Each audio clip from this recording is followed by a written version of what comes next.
Hi guys! So for today's video, we're going to cook sinigang na baka. Ayan ang kangkong, ayan ang baka, kangkong. Ayan ang lutuan, binuksan ko na yan, pinainit ko na at itong sili. At pinainit na natin ng kaldero. Actually, nagsaing na nga pala ako, ayan. Nilagyan ko yan ng chia seeds para healthy. So, ilagay natin ang video dyan. So, una natin gagawin guys. Ayan, itapat natin ang konti para makita niyo. So, una nating ilalagay ang onion. Ayan ng onion. Panlaban sa mga sumpa ng mga marites. Ayan, haluin natin, halu-haluin, mekos-mekos hanggang sa mahilo na ang mga onion na yan.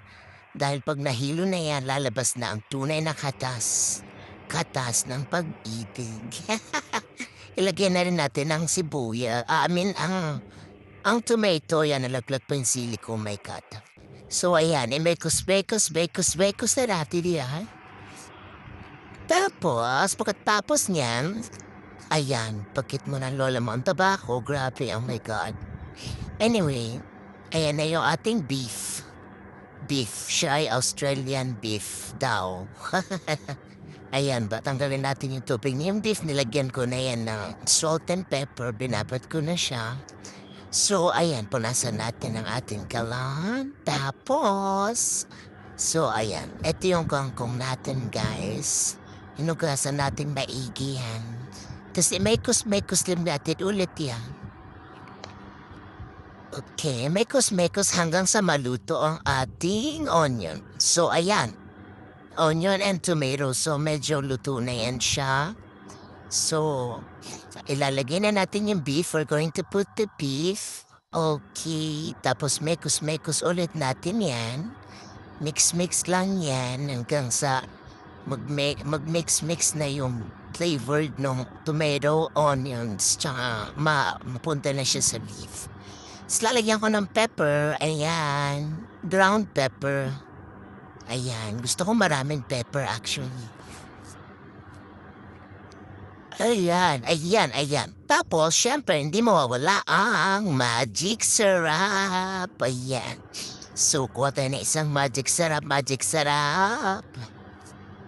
So, mekos-mekos natin ulit yan. Okay. Tapos, putas lang natin ay mekos-mekos yan. Lutuin lang natin for a while. Lagyan na natin si Mr. Sile. Okay.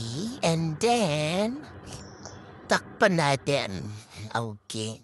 We will cover it and leave it for a minute. Okay. So, medyo nakasan natin ng konti yung apoy. Ayan. And then, ayan. Magic sarap. Baka naman. So, yan. Punta muna tayo sa sala. Nanonood kasi ako ng face-to-face. Harapan ni Miss Corina Sanchez Rojas. So, ayan guys. So,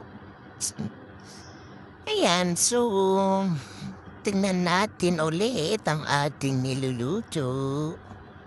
Ayan na siya guys. So, medyo nagkukulo-kulo na siya. Hindi ka pa pala siya nilagyan ng water. Kasi, hayaan mo lang munang kumatas yun. So, ngayon, ano bang pag-uusapan natin? Gusto ko ituro sa inyo kung...